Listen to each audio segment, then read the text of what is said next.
Hola, hola para todos, bienvenidos una vez más a tu canal Bisin Faro y pues hoy quiero darles principalmente un feliz año para todos, desearles que este 2024 les llene de mucha felicidad, de mucha prosperidad, que nuevos conocimientos lleguen y que ustedes puedan hacer sus sueños realidad y que las ilusiones del corazón siempre busquen, ¿no?, la forma de llegar a su cumplimiento siempre y cuando eso traiga beneficio.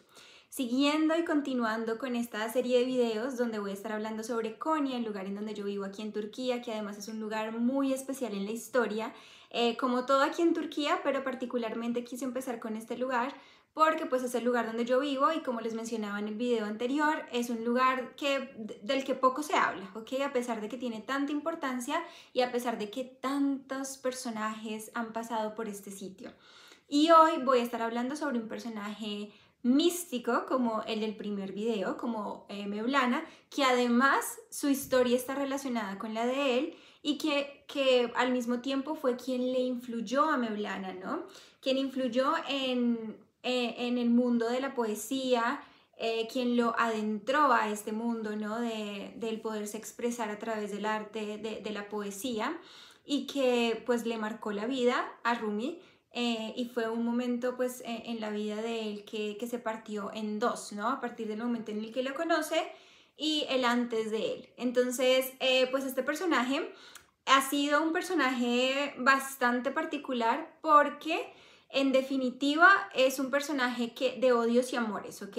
Y pues en la actualidad se le puede ver como un gran poeta. En la actualidad tenemos una filosofía encantadora por parte de él también. Sin embargo, pues en el siglo XIII, en el tiempo de Rumi y de su avivamiento aquí en Konya o en Turquía como tal, pues fue un personaje que en realidad disgustó, ¿no?, a gran parte de la población, especialmente a los discípulos de Rumi. Y ya vamos a hablar un poquito más a fondo sobre esto. Pero antes de darles el nombre de este personaje, quiero contarles que este personaje tampoco es turco. Este personaje no nació en Anatolia Central, no nació aquí en esta región, en Asia Menor. Este personaje también es un personaje persa, ¿ok? No es del mismo lugar de origen de Mevlana, pero es un personaje persa que de hecho es de Tabrizi. Ya vamos a descubrir su nombre.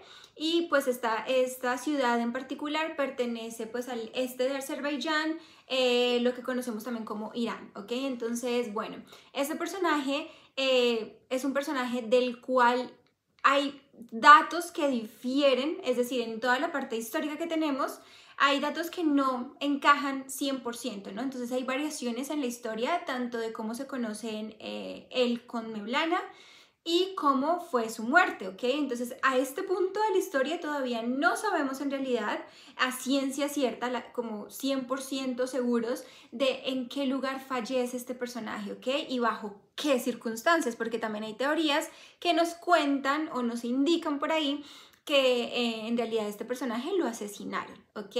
Ya vamos a hablar sobre esta parte. Pero lo más interesante todavía, y es que les voy a dejar unas imágenes por aquí también, es que se ha establecido un lugar, ¿ok? Un lugar donde está la tumba oficial de él, y este lugar es Koi, ¿ok? Entonces en este lugar tenemos su tumba. Se desconoce si en realidad ahí descansan sus restos porque, como les digo, pues hay muchas discrepancias, ¿no?, entre cómo falleció. No está bastante claro si fue asesinado, si falleció en Koi o si fue en otro lugar, ¿ok? Pero pues hay una tumba, ¿ok? Hay una tumba a su nombre que además entró en el listado de la UNESCO como posible lugar denominado como Patrimonio de la Humanidad. Entonces creo que estaría bastante interesante en algún momento ir y conocer este lugar, porque la verdad que es una tumba muy bonita, de además un personaje que nos ha dejado un legado muy lindo también. Entonces, ya con todo esto, tal vez alguno de ustedes ya se puede hacer una idea de quién estoy hablando. Pero bueno, ya les voy a dar el nombre, curiosos. Este personaje se llama Shams de Travisi, ¿ok? Entonces justo hace alegoría o hace alusión al lugar de su nacimiento, Travisi, ¿ok? Shams fue un personaje, como les mencionaba, de odios y amores, y hoy les voy a contar particularmente el encuentro con Mevlana. Es un cuento que en realidad se va a dividir en tres cuentos porque hay tres historias diversas. Podemos hasta formar 4 historias diversas de cómo se conocieron ellos, ¿ok? Entonces hay documentos, hay, bueno, historias encontradas por ahí que hablan sobre cómo se encuentran estos dos personajes. Entonces empecemos por la parte básica. Y esa parte básica es que Shams de Tabrizi, él también era un sufí, ¿ok? Entonces él también estaba adentrado en el mundo del Islam, él también era un musulmán y también practicaba la misma corriente religiosa que Mevlana, ¿ok? Que Rumi.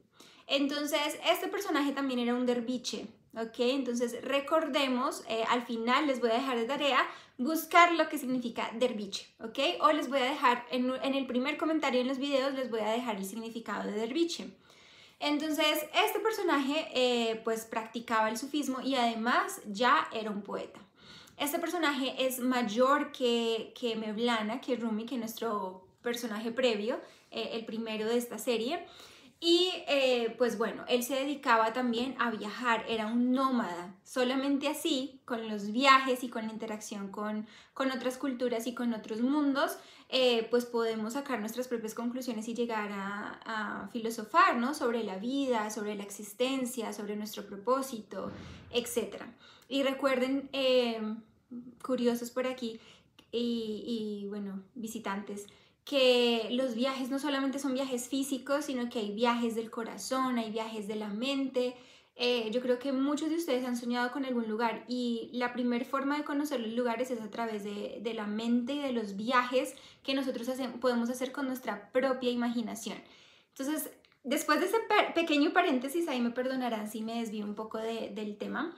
Les contaba, ¿no? Que este personaje pues viajaba mucho y dentro de las formas de él encontrar de subsistir, él se dedicaba a tejer o bordar, lo podríamos decir así, canastos, ¿ok? Entonces él en sus tejidos y demás vendía y se dedicaba a esto. Entonces él también, un apodo que tenía es el tejedor, ¿ok?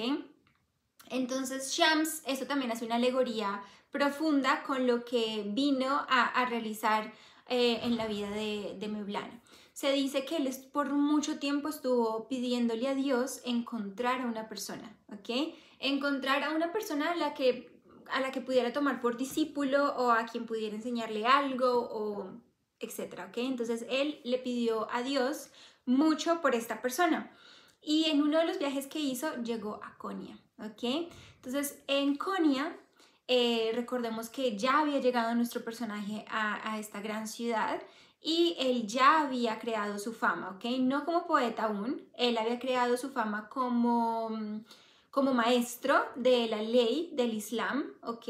Y tenía pues su propia madraza, él enseñaba, se hacía cargo también de la mezquita, etcétera, ¿no? Entonces tenía a su cargo a un número importante de discípulos y pues muchas personas lo consideraban un gran maestro, es decir, su popularidad ya había alcanzado cierto rango, ya él tenía una buena posición aquí en la ciudad y ya era considerado pues un gran maestro. Además, en cuanto a la vida personal, pues Mevlana ya estaba casado, tenía ya 5 hijos cuando se da este primer encuentro con el personaje de hoy, que es Shams de Tabrizi, ¿ok? Entonces, en este primer cuento aquí se nos va a dividir la historia en 3 puntos, porque como les decía, hay ciertas discrepancias por aquí y hay muchos documentos, pues hay versiones diversas, ¿ok? Entonces, la primera versión o el primer cuento que les voy a echar el día de hoy es este cuento del primer encuentro, ¿no? Entonces, se dice que Mevlana estaba en el mercado de azúcar, ¿ok? Como en esta plaza, en este lugar, y él se encontraba leyendo. Y tenía pues un gran número de libros, ¿ok? Ahí, entonces, Shams de Tabrizi en su viaje por Konya y en este mercado, pues haciendo comercio y demás, lo ve, ¿ok? Le llamó la atención este hombre ahí sentado con sus libros, entonces le pregunta, ¿qué estás haciendo? ¿No? Y Rumi, un poco arrogante en esta primera historia, le responde algo que no podrás entender, ¿ok? Como queriendo decir, esto no es para los ignorantes.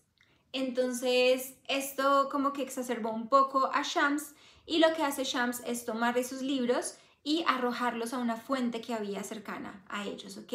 Cuando él los arroja a la fuente, Mevlana se dispara, ¿ok? Él sale a rescatar esos libros, los saca del agua y cuando los saca se da cuenta que los libros están completamente secos. Es decir, no ocurrió nada. Es como que si el agua no les hubiera penetrado y para él eso le llamó demasiado la atención, ¿no? Como nos podría llamar la atención a nosotros el día de hoy. Y cuando él saca los libros y los ve secos, él le dice, ¿qué es esto? ¿Qué pasó aquí? Entonces Shams le contesta algo que los ignorantes no podrían entender. Y ahí empieza ese camino entre Shams y entre Mevlana, ¿ok? Esa es la primera historia. Ya ustedes me van a decir con cuál se van a quedar de las que les voy a contar. La segunda historia es que los libros no son arrojados al agua, sino son arrojados al fuego, ¿ok? Y lo mismo ocurre. Pues Rumi se queda un poco sorprendido, le pregunta qué ha pasado y ahí empieza a tomarlo como un místico, ¿no? ¿Qué sucedió aquí? Que el fuego tampoco le tocó, en fin. Y la tercera historia, que es una historia un poco de pronto para las personas aquí que no creen tanto en esas historias místicas, pudiera tener un poco más de valor o congruencia, ¿ok? Entonces, esta tercera historia es que Mevlana va en efecto al mercado y él está paseando sobre su burro y tiene alrededor a varios discípulos, ¿ok? Ya era reconocido como un gran maestro. Cuando Shams lo ve, le llama la atención, ¿ok? Porque, bueno, este gran maestro de aquí del pueblo. Entonces, Shams le pregunta a Mevlana, te tengo una pregunta. ¿Quién es mayor? ¿El profeta Mahoma o el maestro Bayazid? Entonces, Mevlana inmediatamente le responde, ¿qué clase de pregunta es esto? Por supuesto, el profeta Mahoma es mayor. ¿Por qué? Porque el profeta Mahoma, aún en su conocimiento sobre Dios, él deseaba aún más de él. Le decía que nunca era suficiente y su curiosidad siempre era activa. Mahoma, dentro de sus dentro de las escrituras que hay sobre él, se cuenta que él decía, no tenemos suficiente de ti, no hay suficiente de ti, oh Dios, necesitamos más. Mientras que Bayazid, por su lado, se consideraba a sí mismo un hombre, pues, iluminado, ¿ok?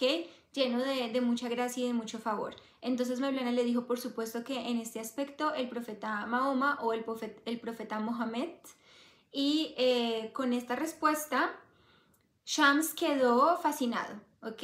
Y Shams dice, Dios, gracias, este es el hombre por el que yo te he estado pidiendo y este pues es mi discípulo.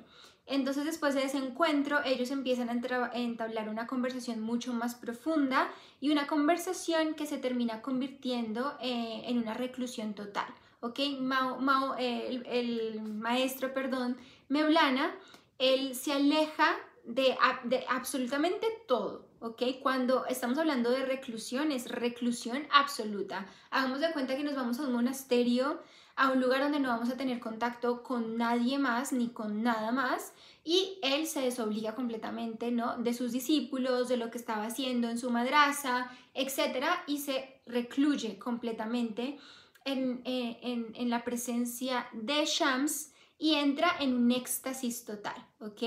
Él entra a adentrar, valga la redundancia, ¿no? Se adentra a este mundo de la poesía, del amor, del sentir, del conectar las emociones con las palabras, en fin, y queda totalmente extasiado. Ve en Shams un gran maestro, ¿ok? Y ahí, pues ya esas son las tres historias, ¿ok? Pero a partir de este punto que les empiezo a narrar, ya pues sí las historias se conectan, ¿ok? Entonces ya después de ese primer encuentro que se da, les decía, Mevlana se recluye con Shams por 40 días, ¿ok? Después de este encuentro. Entonces él se aleja de todos, de todo y de todos.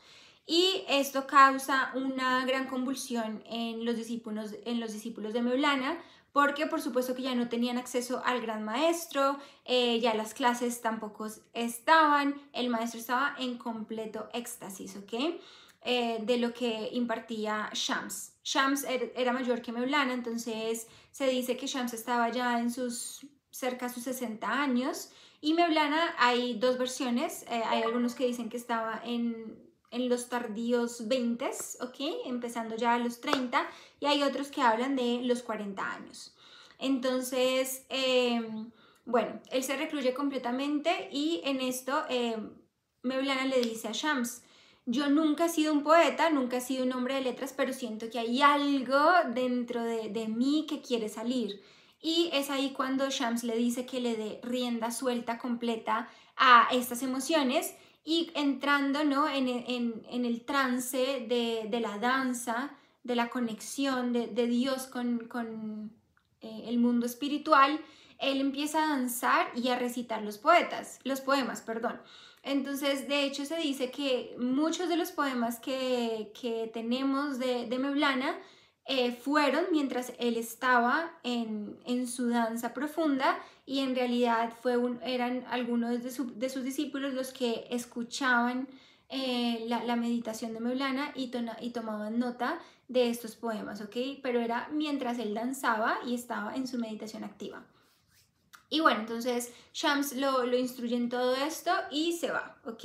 Después de los 40 días, Shams se va y Mevlana cae en una depresión, ¿ok? Él incluso llegaría a llamar a Shams, lo llegaría a llamar como nuestro sol, ¿ok? Entonces hacía alusión a él como el sol, como la persona que ilumina, como, pues sí, una gran guía en el mundo. Entonces él cae en una profunda depresión, y su hijo mayor, al verlo tan triste, sale en búsqueda de Shams hacia Damasco, ¿no? Entonces, y pregunta por él, pregunta a todo el mundo, hasta que llega a encontrarlo y le dice: mi padre te ha buscado, te ha mandado nota, te ha mandado mensaje, quiere que regreses. Entonces Shams decide regresar a Konya y nos visita estas tierras por segunda vez, y en la segunda visita pues ya los discípulos y las personas que seguían a Mevlana quedaron muy desconcertados y no querían en absoluto que Shams estuviera pues en contacto con Mevlana. Y es ahí donde surgen, ¿ok?, las dos teorías. Se dice que ya en la segunda visita, ya pues debido, ¿no?, al revuelto que se había causado por su presencia en la primera visita, que la primera teoría habla que fueron algunos de los discípulos de Rumi, inclusive se habla de uno de sus hijos también como parte del complot, que deciden acabar con la vida de Shams, debido a que pues en realidad estaba recluyendo a su padre, y su padre se había perdido y se había olvidado de todo el mundo para entrar en este camino de la iluminación y de recitar poemas y demás a partir del conocimiento que llegaba de Shams. Entonces, esta primera versión de la historia nos cuenta que la vida de Shams fue apagada por este complot que se armó entre los discípulos de Mevlana e inclusive uno de sus hijos, ¿ok? La segunda teoría nos habla de que Shams decide por cuenta propia irse, ¿ok?, a la ciudad de Khoi para pues ya vivir su vida. Ya había terminado su propósito con el encuentro que tuvo con Mevlana, ya él había llegado a conocer a su gran discípulo, quien él también sentía que estaba iluminado, ¿ok? Y él le decía: tú vas a ser grande, tú vas a ser conocido, tus poemas van a llegar a muchos lugares, tus meditaciones van a ser escuchadas por muchas generaciones, en fin. Y sintiendo que ya había terminado ese trabajo, decide regresarse a la ciudad de Khoi, se va sin previo aviso, y nuevamente Mevlana se sume en un profundo dolor, y de hecho hay un libro completo dedicado completamente a Shams o inspirado en Shams. Entonces es una de las joyas que nos ha dejado Mevlana, que en realidad han sido inspiradas por este personaje que les traje el día de hoy. Ustedes cuéntenme con qué versión se quedan, ustedes díganme si han llegado a inclusive escuchar una versión diversa a la que hoy les estoy contando, y si hay algo más que pudiéramos conocer sobre Shams. Ya para cerrar este video y no hacerlo tan largo, perdón por estos videos largos, Les voy a leer un poco sobre los versos de Shams, porque en realidad pues era un gran poeta y nos dejó también muchísimas joyas, ¿ok? Hoy quiero hablar sobre el pasado, ¿ok? ¿Cómo lo podemos interpretar? Entonces, pues esto lo que nos quiere decir es que en lugar de resistirnos a los cambios, hay que rendirnos a ellos y dejar que la vida esté contigo, no en contra nuestra, ¿ok? Entonces, vamos a leer esto, aquí, este verso. El pasado es una interpretación, el futuro está en la ilusión. El mundo no se mueve a través del tiempo, como si se tratara de una línea recta que procede del pasado al futuro. En su lugar, el tiempo se mueve a través y dentro de nosotros, en interminables espirales. La eternidad no significa un tiempo infinito, sino simplemente atemporalidad. Si quieres experimentar la iluminación eterna, deja el pasado y el futuro de tu mente y permanece en el momento presente. Quita todas las paredes, cortinas, para que puedas estar más cerca y amar más puramente. Ten principios, pero no los utilices para excluir o para juzgar a los demás. Mantente lejos de los ídolos, especialmente de los que tú fabricas con tus propios principios. Ten una fe poderosa, pero no juegues a ser poderoso. La forma en que percibimos a Dios es un reflejo de la forma en la que nos percibimos a nosotros mismos. Si la palabra Dios nos trae a la mente sentimientos de miedo y culpa, ello significa que hay demasiado miedo y culpa muy dentro de nosotros. Por el contrario, si percibimos a Dios como un ser lleno de amor y compasión, así también somos nosotros. No podemos encontrar la verdad solo escuchando el eco de nuestra propia voz. Solo podemos encontrarnos a nosotros mismos en el espejo de alguien más. Todo el universo se resume en el ser humano. El diablo no es un monstruo esperando a atraparnos. Él es una voz en nuestro interior. Busque su diablo en usted mismo, no en los otros. No se olvide que el que conoce su diablo conoce a su Dios. No busques al cielo y al infierno en el futuro. Ambos están ahora presentes. Cada vez que logramos amar sin expectativas, cálculos, negociaciones, estamos de hecho en el cielo. Cada vez que nos peleamos, odiamos, estamos en el infierno. Muerte y resurrección. Morir antes de morir. Nunca es tarde para preguntarse, ¿estoy dispuesto a cambiar mi vida? ¿Estoy listo para cambiarme a mí mismo? Sin embargo, la edad que tengamos, lo que hemos pasado, siempre es posible renacer. Cada día es una copia del último, qué pena. Cada respiración es una oportunidad de renacer. Pero para renacer a una nueva vida, usted tiene que morir antes de morir. Hermoso. Muchísimas reflexiones que podemos sacar de aquí. Espero que a ustedes les haya gustado este video y por favor cuéntenos en los comentarios qué frase de este video les gustó más, si escucharon alguna historia de Shams anteriormente y qué piensan sobre este personaje místico, misterioso que influyó tanto en la vida de Maulana y que además nos dejó tantas joyas literarias, ¿ok? Para sacar reflexiones de nuestra vida y no olviden, como lo dice Shams, siempre, siempre es posible renacer. Un abrazo para todos y feliz día.